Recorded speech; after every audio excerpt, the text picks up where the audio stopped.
So, the unit. The unit. Lots to talk about with the unit. Yeah.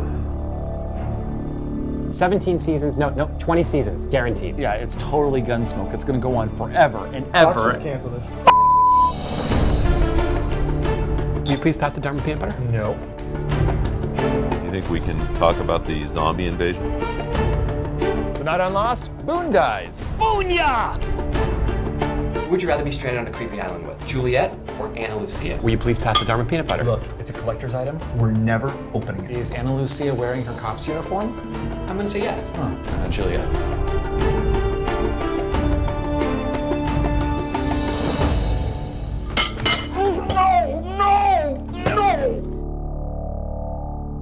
The next day, Jacopo returned the trumpet to Don Tico.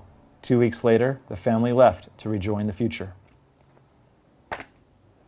The end. Jeff, do you think that Claire's alive in the future? Don't worry about that until season 6. Go to sleep now.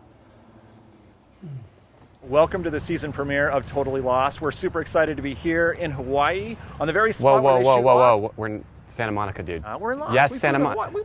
Right there, the pier. You threw up on the pirate ship ride, remember? Why'd you have to ruin this? I just think we want to be a little truthful this year. No. You said no lies this season. Yeah, I know. We're going to preview tonight's episode. That's right. Jughead will be a major factor. But before we preview, a little bit of review. Now talk. Big reveal in the first episode, time travel. Your camp isn't gone. It hasn't been built yet. I'm excited to see what it does for the storytelling. I'm excited to see the opportunity to go back into different points in the island's history. But I get the sense that there are some people out there who might be nervous. Any minute the sky could light up, and who the hell knows what could happen this time? Well, I think for mainstream fans, whether it's, what Heroes did with their future storylines, which really kind of messed people up, you've invested in these characters, you like the story, you like tantalizing mysteries, but you don't want to get caught up when it just gets too geeked up and too confusing. I know the first episode was really crazy. I mean, they really kind of went for it. They did a sort of fragmented narrative structure thing that kind of mirrored the island's hopping, and it kind of left us with the challenge of putting together the story. I get a sense, as we'll talk about this more in our preview of tonight's episode, that the show's going to slow down, that the show is going to sit in some time periods and sort of make it a little more user-friendly. But with that said, I really like the whole capture the imagination, kind of crazy sort of introduction of time travel. Faraday's been such a great addition to the show. I couldn't even explain this to a quantum physicist, Right. and you are way too stupid to understand. They had a lot of really beautiful ideas on where to take the character, and then, of course, the last season being truncated. And then it's over the summer, they, again, wildly against their better judgment, they got reckless again, and they came up with this. I don't know if you saw the Comic-Con teaser. Yeah. All that they've released so far is half of it. Oh. Gosh, I hope I'm not shot by a sniper for giving up that information. Oh, up there. Keep your head down, Jeff. I guess the big question I have is that, do we trust him? I mean, I love this character, Right. but should we believe everything he's saying about time travel? Here's a guy who's basically saying, I'm an expert on the matter, and trust me, you cannot change anything that happened. But is he right?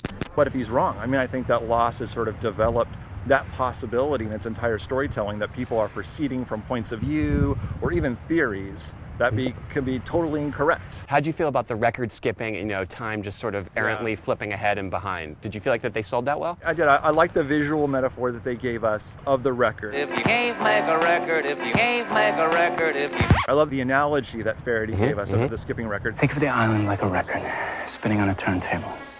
Only now, that record is skipping. For me, those are actually two different kind of like examples of time travel. What Faraday explained, I got the image of a needle literally skipping all over a record. And that's kind of what the island did. It hopped to this track, it hopped to that track, that kind of thing.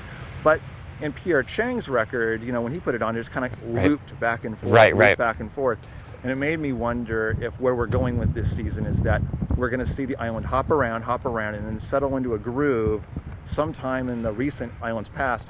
And so now our castaways are going to basically kind of enter into a time loop of sorts. Now let's get started, shall we? A lot of emphasis on John Locke's body, getting it back to the island. Yeah. Why is that? Is that because any plane in this scenario has to have the dead body in the coffin? The drug plane had Echo's dead brother. Yes. Oceanic 815 Jack's had dad. Jack's dad. We see the past kind of repeating itself in a way. Right. Is that some kind of almost magic word? You know, to get back to the island, you need to sort of replicate certain kind of conditions. You know, if like the Oceanic 6 are going to get on another plane and fly into another anomaly, they need sort of like similar ingredients, and one of them is a dead body. Absolutely. Now here's the bigger question, actually. Yeah. Locke's not dead, right? He's dead, right? See you in 6 hours, Jack. And then we got that scene with Ben and Jill the butcher. He'll be safe with me. Take care of this body because That's right. everything kind of hinges on it in a way. Does everything always hinge on everything, by the way? Everything usually does. You have to convince him to come back.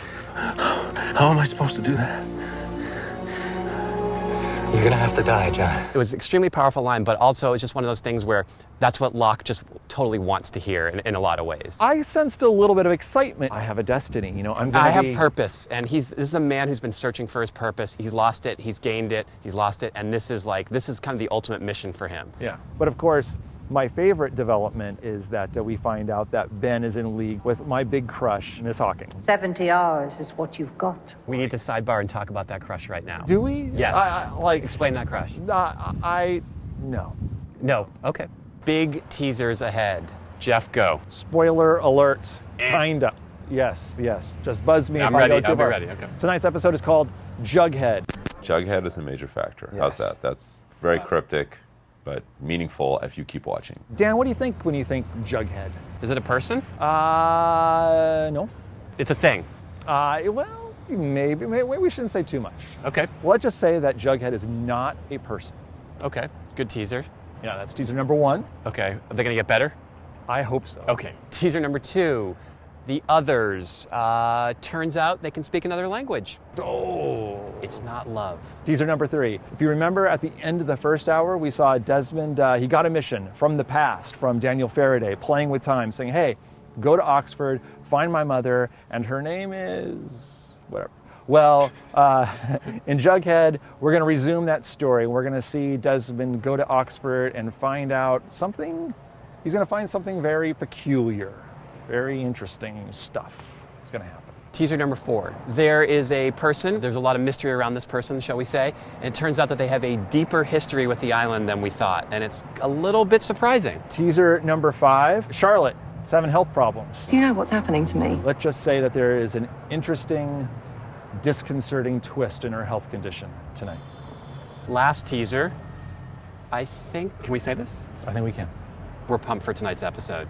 It's We going are. to be a good one. Yeah, very excited for it. Thanks for watching the season premiere of Totally Lost. I'm Jeff. I'm Dan, and we're totally lost. Frisbee? Yes, I would love to. The problem is I really don't know how to throw a Frisbee. Oh, okay. So you're going to have to teach me. Okay.